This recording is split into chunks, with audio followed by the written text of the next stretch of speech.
А почему мы счастливы, знаете? Знаешь ты хотя бы? Мы приехали на остров Майорка. Это просто райский остров, это остров открытка, это остров мечта. И причем об этом острове мечтают не только легенды отечественного шансона, нет, не только им он снится, но и простым смертным, таким как я. Орел. Решка.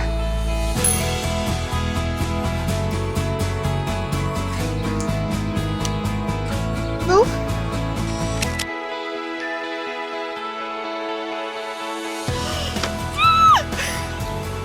Держи. Хорошего уикенда. Спасибо большое. А я пойду искать свою олигаршу. Шку. Как олигарх женского рода? Самку олигарха пойду искать. Девчонки! Майорка – это испанский остров посреди Средиземного моря. Раньше здесь отдыхали исключительно королевские семьи. И их высокопоставленные гости. А сегодня этот курорт доступен любому туристу. Свое путешествие по Майорке мы начинаем с главного города острова – Пальма-де-Майорка. Ну, Пальма, показывай, что к чему.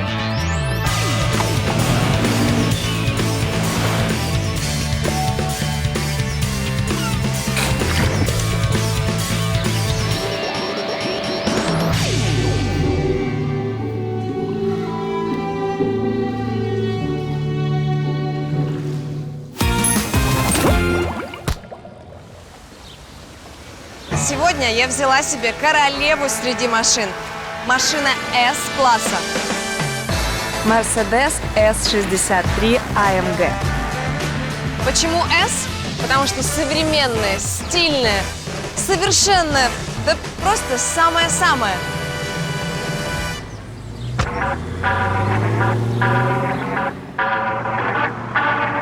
Холеный представительский седан с душой спорткара.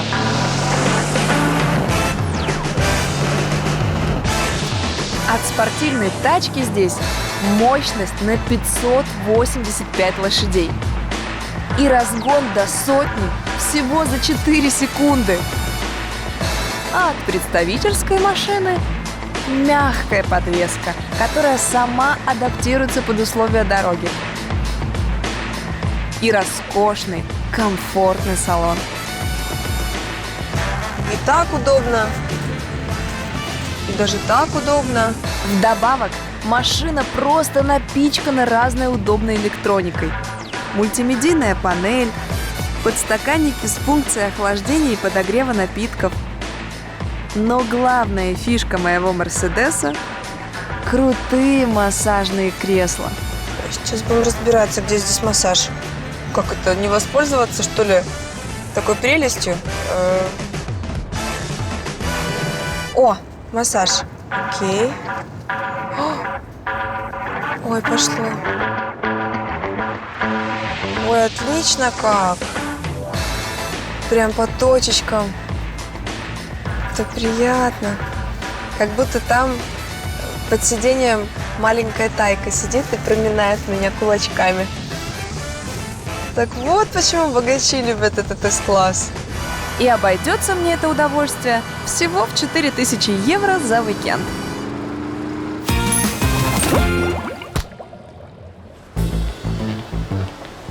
€85. Я особо не светил деньгами, потому что если полиция увидит, они меня выгонят отсюда. Потому что когда у тебя 85 евро на Майорке, ты бомж. А бомжам находиться на территории аэропорта запрещено. Майорка – это курорт для богачей, поэтому автостоп здесь сродни матерному слову. Такси тоже не вариант. Минимальная цена 20 евро.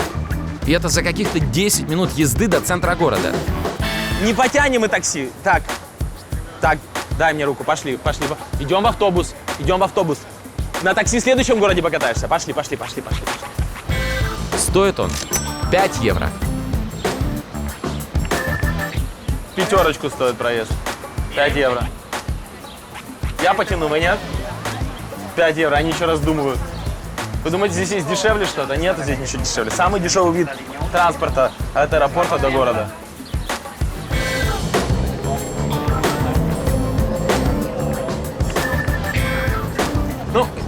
Садиться не буду поставить, тем более, что ехать всего 10 минут.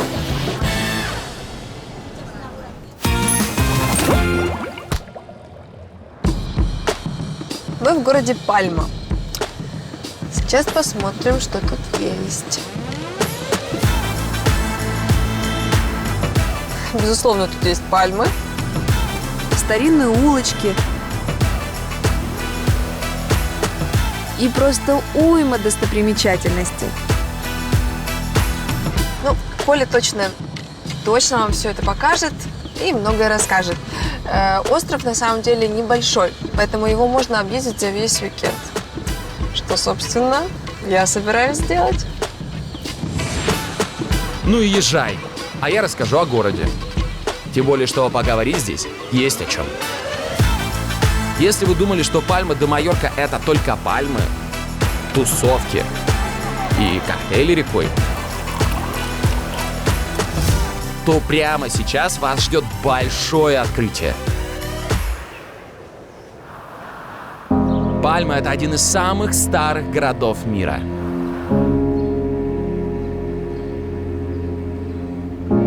Каждый домик, да что там, каждый булыжник под ногами здесь имеет свою историю. И все достопримечательности этому городу под стать. Вот, к примеру, Пальмский собор. Вот это кафедральный собор, главная достопримечательность Пальмы. Между прочим, он построен в 13 веке по заказу самого короля.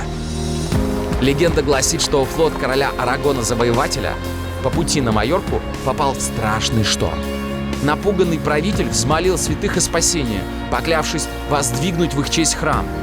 Как видите, король выжил и слово свое сдержал. А это дворец Аль-Мудайна. Он был построен в 14 веке и являлся летней резиденцией королевской семьи. Во как! На главной башне красуется скульптура святого Гавриила, покровителя города. А на остальных 4 шпилях в былые времена выставляли отрубленные головы преступников.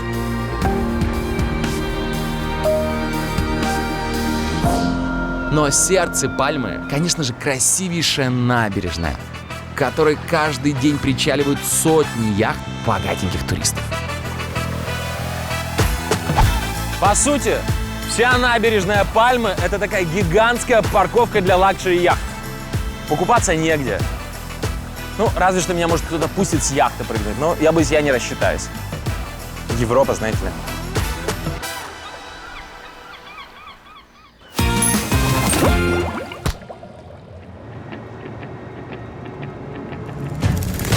А пока Коля показывает достопримечательности Пальмы, я познакомлю вас с главными интересностями всего острова. И первая из них – горный серпантин Три Марии. Одни говорят, что название произошло от изгибов дороги, которая делает 3 крутых виража в виде букв «М».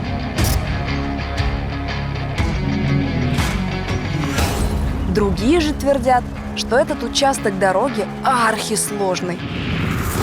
Поэтому всякий раз в этом месте водители невольно вспоминают Деву Марию. Примечательно, что на этом серпантине почти никогда не бывает аварий. Дело в том, что водители тут настолько сосредоточены, что преодолевают маршрут без малейших инцидентов. Но самое главное здесь даже не это,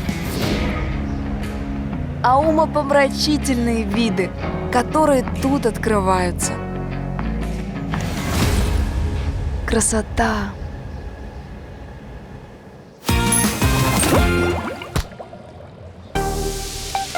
Искупаться на набережной мне не удалось. К счастью, всего в 10 минутах езды находится главный пляж Пальмы. И называется он Плая де Пальма. Это почти 5 километров моря, солнца и золотого песка. Что же, пора рассмотреть его поближе.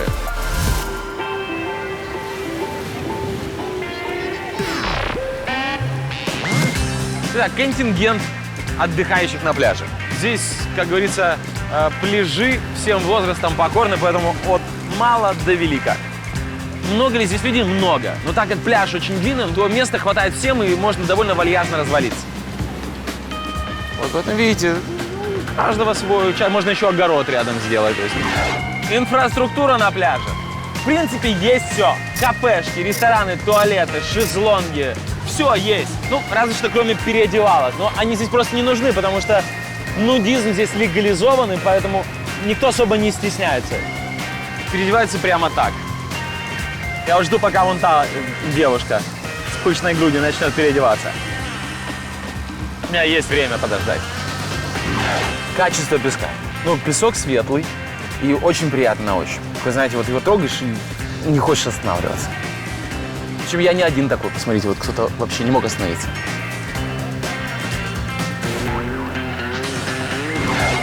Температура воды. Но при температуре воздуха 29 градусов, температура воды градуса 23. Ну, тепло, хорошо. Посторожи мои вещи, Димка.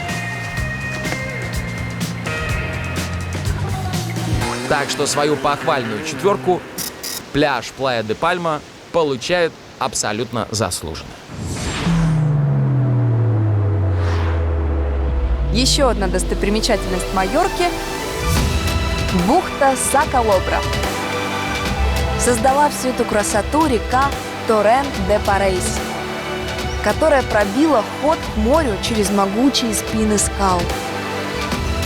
Здесь же находится и пляж с одноименным названием. Местные считают его самым романтичным и самым красивым на всей Майорке. Что же, посмотрим, так ли он хорош, как о нем говорят.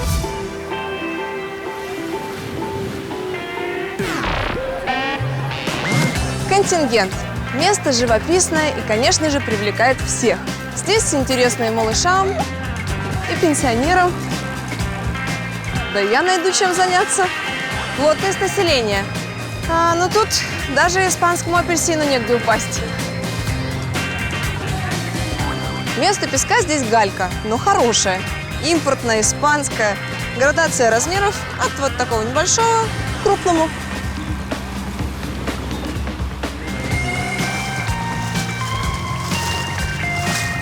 Вода прохладная. Вот то, что нужно в жаркий денек.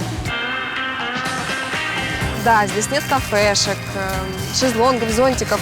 Но мы ведь приезжаем за вот таким вот видом. Поэтому ставлю 4,5 за дикую природу.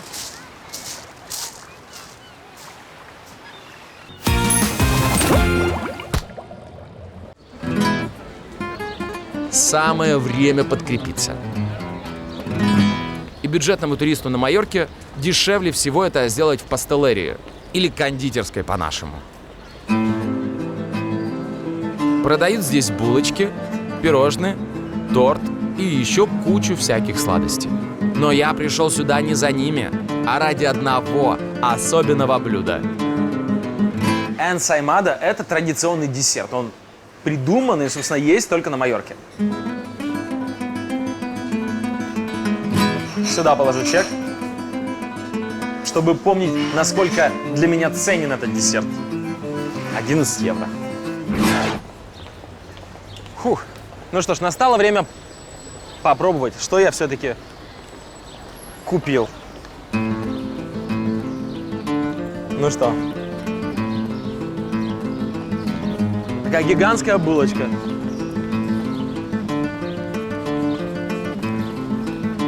Пахнет сдобой. Я предлагаю начинать есть.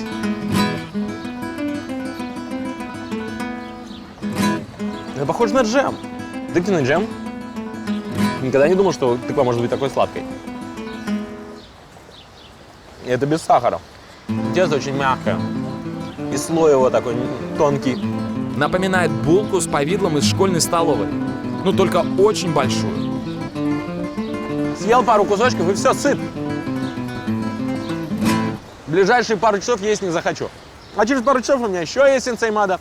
Если меня от нее через часов 12 еще не будет тошнить, то это будет моим завтраком, обедом и ужином.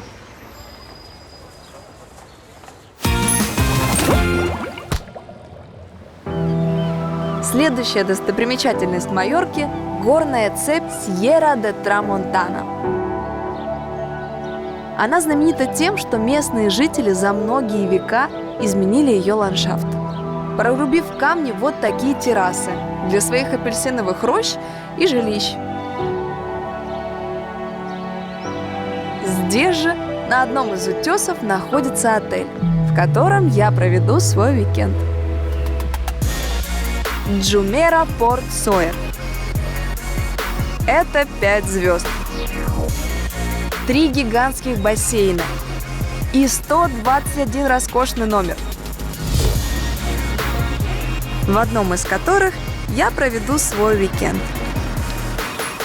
И обойдется мне это в 3000 евро. Мои королевские покои.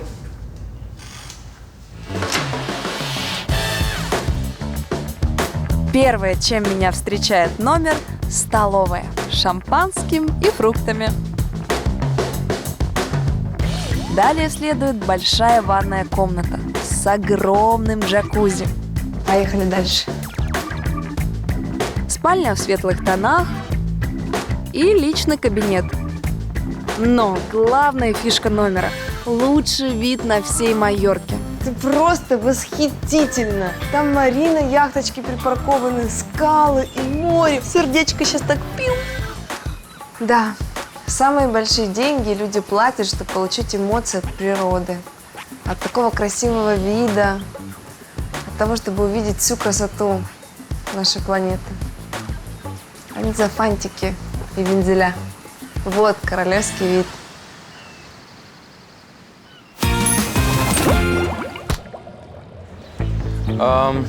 Короче, с жильем на Майорке очень сложно. Отели разлетаются как пирожки, а те, которые остаются, очень дорогие. В хостеле можно потратить полбюджета моего буквально за это койко-место. Но я не сдаюсь и отправил несколько заявок на каучсерфинг. Так, ну что там? Кто-то ответил? Слушайте, ну нет, ни одного подтверждения. Так, можно и без жилья остаться. Что, может быть, аватарку сменить? Может быть, поставь фотку Ивлеевой на аватарку еще. Посмотрим, работает ли это. Вот эта вот фотка она мне присылала. Нет, это слишком будет. Вот здесь сейчас грудь закрашу. Я уже отчаялся, думал, придется спать на пляже или, может, на скамейке где-то в парке. Но нет, вот, каучсерфинг сработал, откликнулся парень какой-то. Причем наш соотечественник. Это прекрасно. Видите, сработало. Вот фотография Ивлеевой на аватарке сработала. Супер.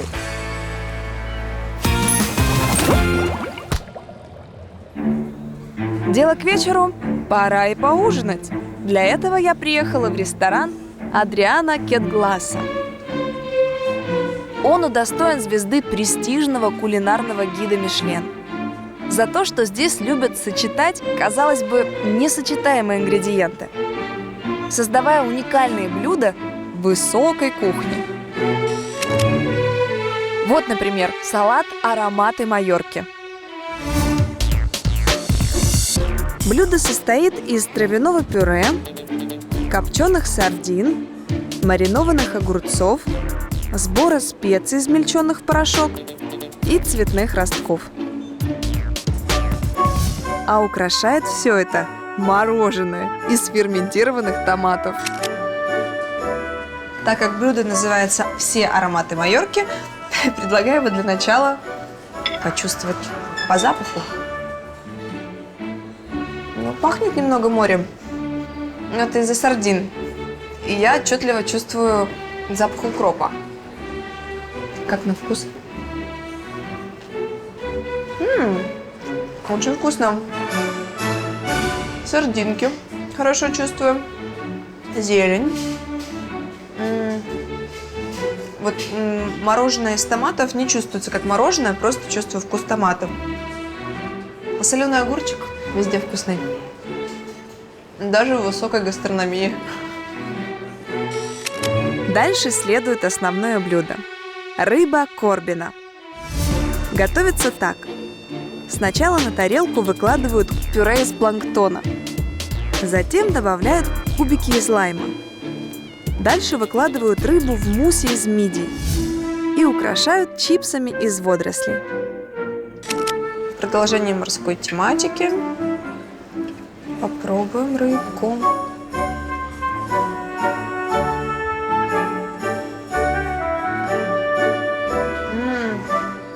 Рыба очень нежная. Я пытаюсь с чем-то сравнить. Она такая нежная. Соус такой прям облачный какой-то. С небольшим кисло-сладким оттенком. Очень необычно. Когда все такое зеленое, кажется, что вдвойне полезнее. Нравится мне высокая гастрономия. Однозначно. Ну и в завершении десерт, напоминающий вулкан. На карамельную подушку выкладывают шарик мятного мороженого. Поливают сливочным кремом. Посыпают все это кристаллами лимонной кислоты. И украшают живыми цветами. Надо попробовать. Прикольно! У меня во рту. Вы помните, в детстве была такая конфета, шипучка, которая взрывалась на языке? Вот сейчас это происходит. Даже звук есть. Слышно? Так щелк-щелк-щелк-щелк. Класс! Это как вулкан. Во рту продолжается извержение. Странно звучит, но по ощущениям именно так.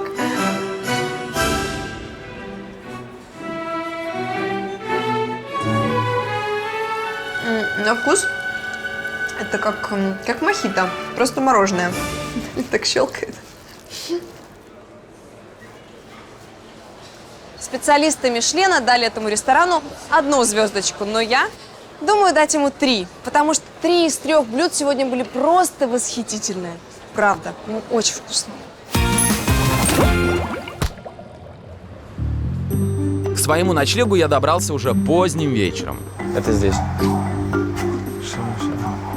Сейчас наберем, встретим. Алло. Вячеслав, здравствуйте, это Николай. По поводу каучсерфинга, да, тот, который с фотографией Насти Ивлеевой был. Да. Я здесь внизу, под подъездом. В смысле передумали? Я понял, шутки. Да, я тоже шутник, давайте, спускайтесь. Спасибо. Здравствуйте, Вячеслав. Итак, знакомьтесь, мой каучсерфер Слава. Ну что, пойдем познакомлюсь с квартирой? Можно вот с нами останется паренек это с камерой? Да, пойдем. Слава вот уже 10 лет живет на Майорке и работает здесь гидом. Совсем недавно он купил квартиру, чтобы сдавать ее туристам. В ней я и заночую. Правда, есть одно «но». За ночлег мне придется немного поработать. Смотри, квартира это под сдачу, и здесь пришлось после одних арендаторов сделать небольшую замену ламината. В общем, мне придется выбросить старый ламинат, который остался после ремонта. Кроме бесплатного ночлега, за свои труды я получу 2 билета на экстремальное развлечение – клифф-джампинг. В группе на завтра недобор, и у Славы есть несколько лишних билетов. Ну, а теперь пойдем на крышу. Идемте на крышу. Вот ламинат, а контейнер находится вот здесь. Выходишь из дома, поворачиваешь, и прямо здесь находится контейнер. Ключи, я помню, в почтовый Да, ящичек. ключи в почтовый ящик. Ну, супер, спасибо. Хорошей ночи, не скучной. Счастливо. Спасибо большое. Вы сделали все для этого. Слушайте, ну, расклад идеальный. Нужно чуть-чуть поработать, конечно, нам с Димой. Да, Дим, нам с тобой нужно поработать. А за это мы с тобой получаем бесплатный ночлег, завтра попрыгаем со скалы. Давай, клади камеру и будем работать. Давай, Дим, Дим, работа на двоих, мы быстрее справимся. Вместе весело шагать по просторам. Знаешь эту песню? Вот это про нас. Давай, клади камеру. Друзья, ну что ж, мы сейчас с Димкой пару часиков сделаем всю работу, управимся, а вам спокойной ночи. Пусть у вас будет хорошей, приятной, теплой ночь и не скучной.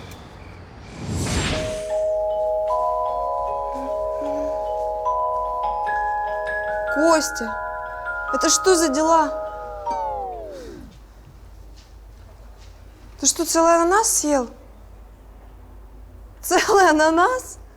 Я же на завтра приготовила нам. Ну, знаешь, это же надо, весь ананас. Так живи в коммунальной квартире.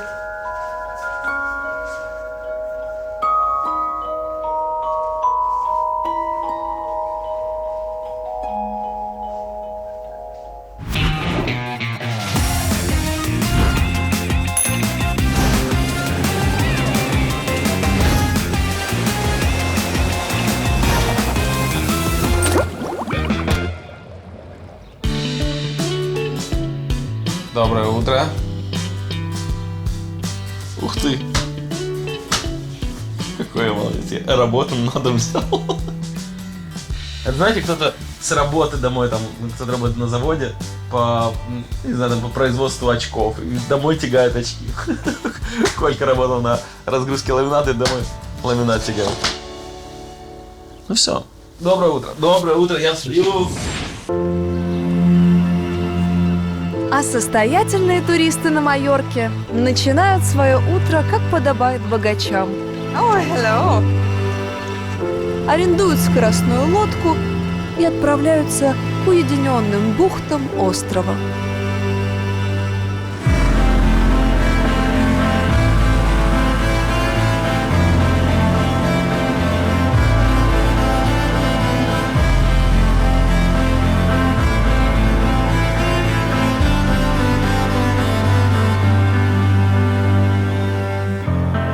Здесь толстосумы любят наслаждаться гордым одиночеством, плескаясь в чистых, ласковых водах Средиземного моря.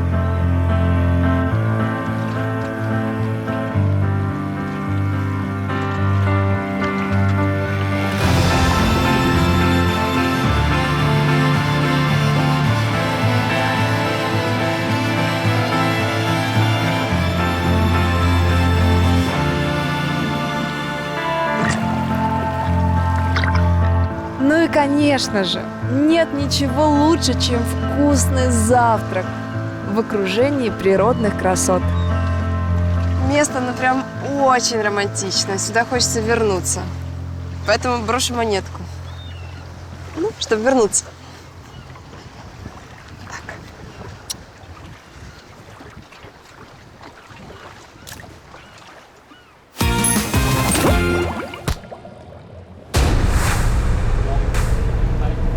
Мой каучсерфер Слава не обманул.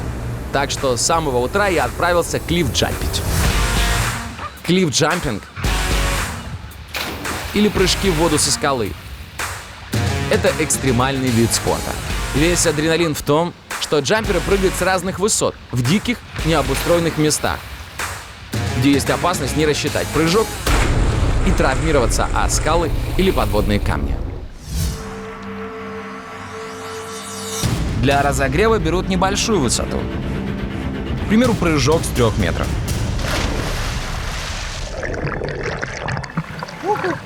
Ну, нормально, прыжок с 3 метров. Я так с гаражей падал в детстве. И там внизу была вообще не вода. Так что двигаемся к большим высотам. Следующая высота — 6 метров. 1, 2, 3.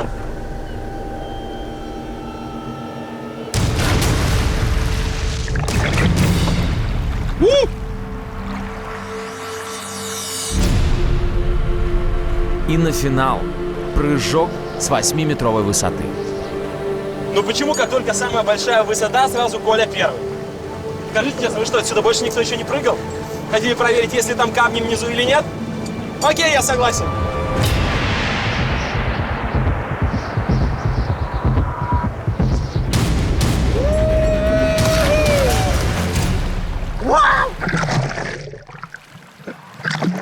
Вывод. Не так уж высоко, но довольно интересно, трепетно. И знаете, мне это очень понравилось. Мне нравится такой вид отдыха. Все, я рекомендую. А теперь мое любимое – дайвинг. На острове Майорка развлекают не только на суше, но и под водой. Специально для туристов затопили парочку кораблей, чтобы было интересненько. Так, ласты на мне, Кость. Баллон там есть? Все в порядке? Ну давай.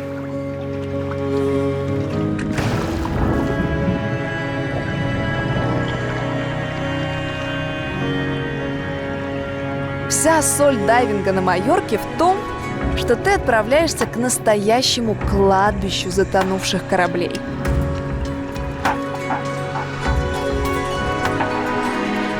При этом ты можешь не просто поплавать вокруг этих заржавевших гигантов, но и заплыть внутрь.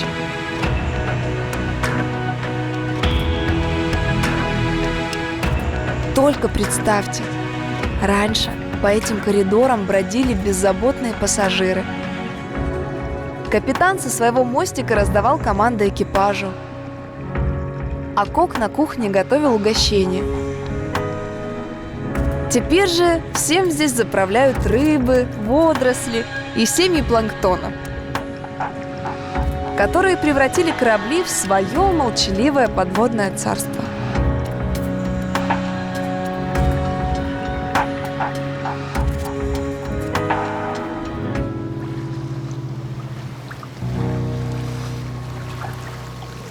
Если честно, кажется, что это на самом деле корабли утонули. И очень много сотен лет назад. Немножко жутко. За каждым поворотом ждешь акулу, но от того, что плохо видно, очень страшно. Хочу еще.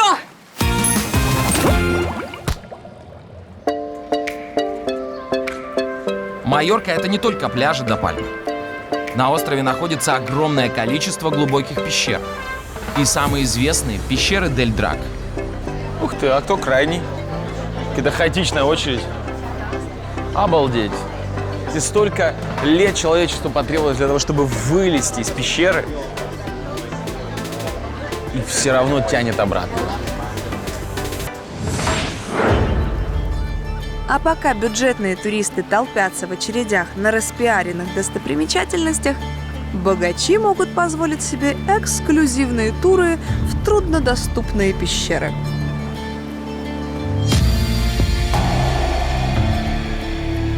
Класс! Попасть в пещеры Кала Романтика можно только преодолев крутой спуск вниз. Так что простым смертным вход сюда заказан.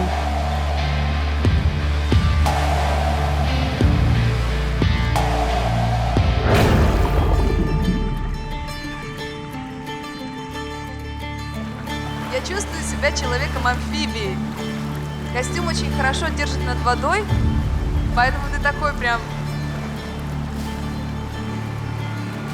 Супермен. Посмотрите, какая красота!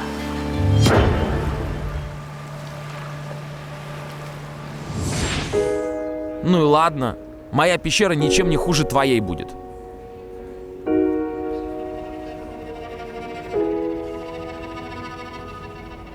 Дель Драк или пещеры дракона — это почти 1,5 километра каменных лабиринтов и подземных залов.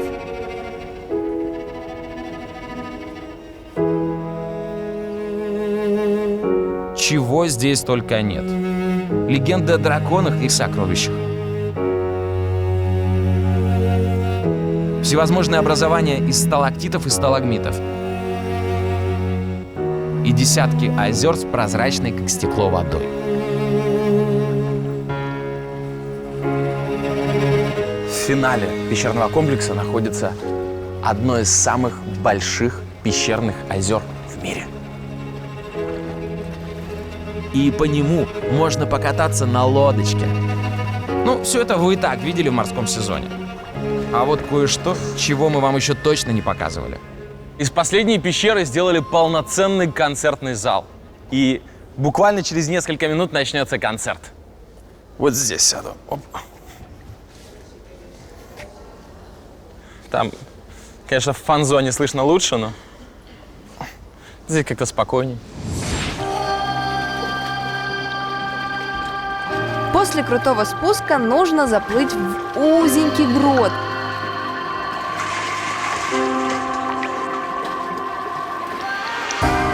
это и есть потайной вход в подземный мир.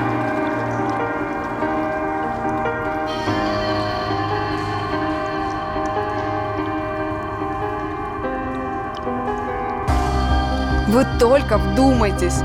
Возраст этого места несколько миллионов лет. Именно столько времени понадобилось природе, чтобы создать такую красоту.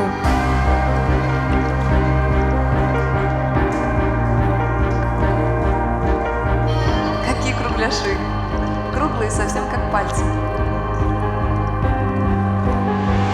Дальше масштаб красот разрастается просто до нереальных размеров.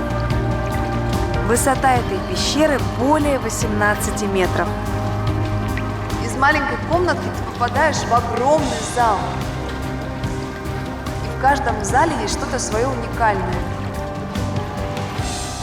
Представьте, мы в воде, в темной пещере. Неизвестно вообще, есть тут это или нет. Но тебя так восхищает все, что ты видишь, ты забываешь про страх. Он улетучивается. На самом деле вода, пещеры, над головой сталактиты, сталагмиты. Концерт в моей пещере выглядит так. Музыканты выплывают на лодках и начинают играть классическую симфонию.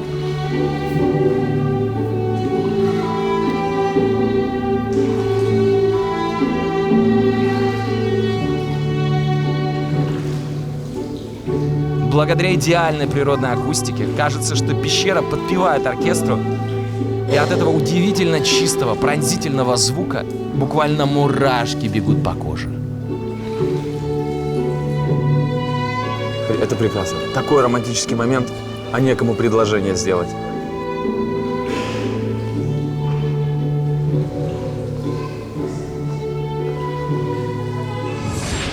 А моя пещера тоже умеет петь. И никаких музыкантов нанимать не нужно.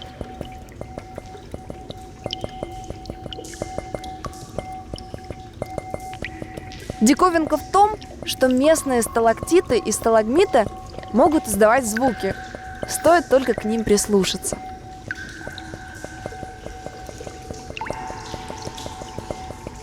Та-да!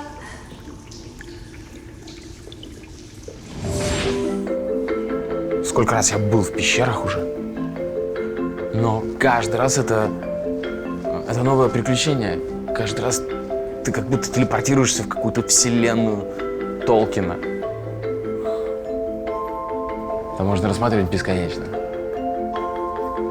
Если бы не другие дела, не другие места, которые нужно посмотреть, я бы здесь залип на целый день.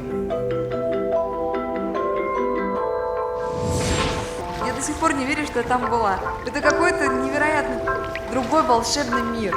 Спасибо. Пока.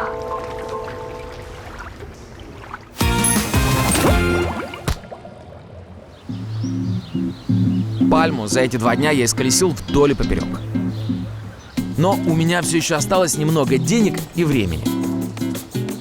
Поэтому я решил расширить географию своего путешествия и отправиться в городок под названием Сойер. Когда-то Сойер был одним из главных поставщиков апельсинов в Европу. Говорят, что это настоящий апельсиновый рай, а сам город на многие километры пахнет ароматами цитруса. Для того, чтобы добраться до Сойера, нужно сначала ехать на поезде.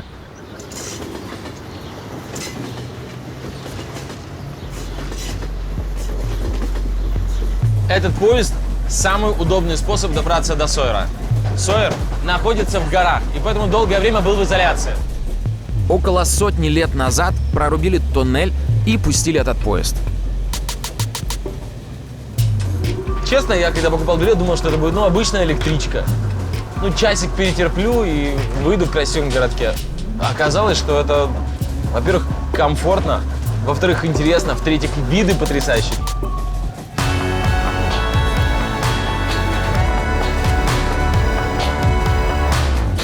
Так что дорога до Сойера уже сама по себе достопримечательность. После поезда нужно пересесть на специальный трамвай. Этот трамвай называется оранжевым экспрессом. Потому что раньше на этом трамвае возили апельсины в порт, где их загружали на корабли и отправляли во Францию. Ну все, приехали. Куда дальше? Идем на запах Франции. На запах порта, на запах апельсинов. Но оказалось, что обещанных рек из апельсинового сока и тротуаров из кожуры мне здесь не видать.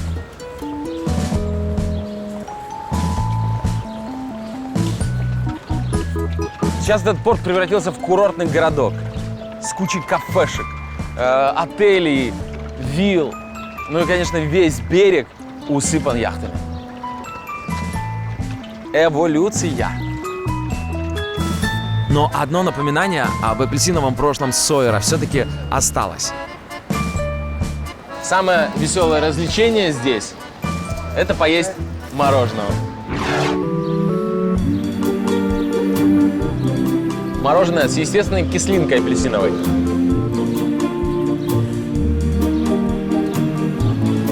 Прям натурально-натуральное. В общем, город, конечно, красивый, мороженое вкусное, но на этом все. Больше здесь делать нечего.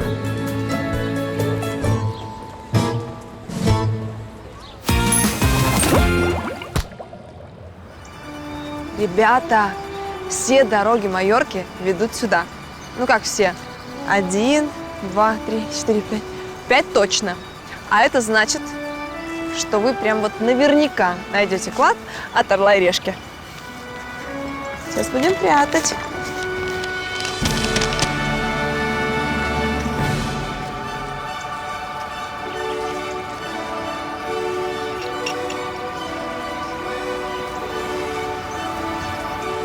Опа. Координаты сокровищ от Орла и Решки на Майорке такие. Направляйтесь из Пальмы в городок Сойер. По дороге МА-11 возле городка Сан-Фонсека находится большой автодорожный круг. В нем растет дерево. В его кроне и спрятан наш клад.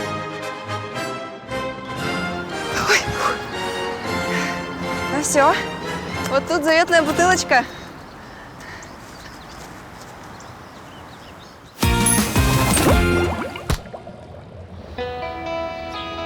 Одни приезжают на Майорку, чтобы с пафосом спустить лишние миллионы.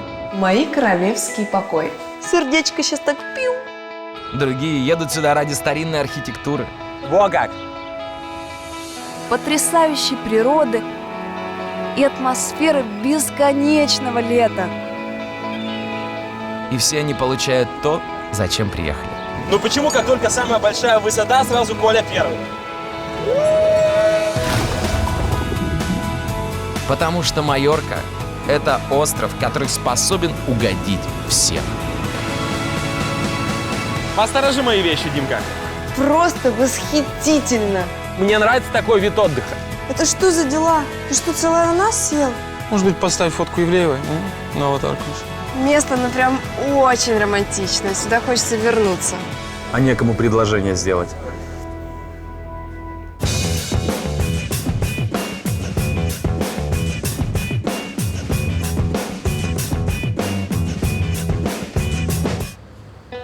Слушай, Алинка сейчас придет, я выучил. Ну, посмотрите, ну, не совсем танец, на ютубе урок, типа, вот как. Нормально получается? Пластично? Типа, реверанс называется. Встречай королеву. Коля, привет! Стоп, смотри. Ой. А? Королеву встретил. Здравствуйте, мне очень приятно.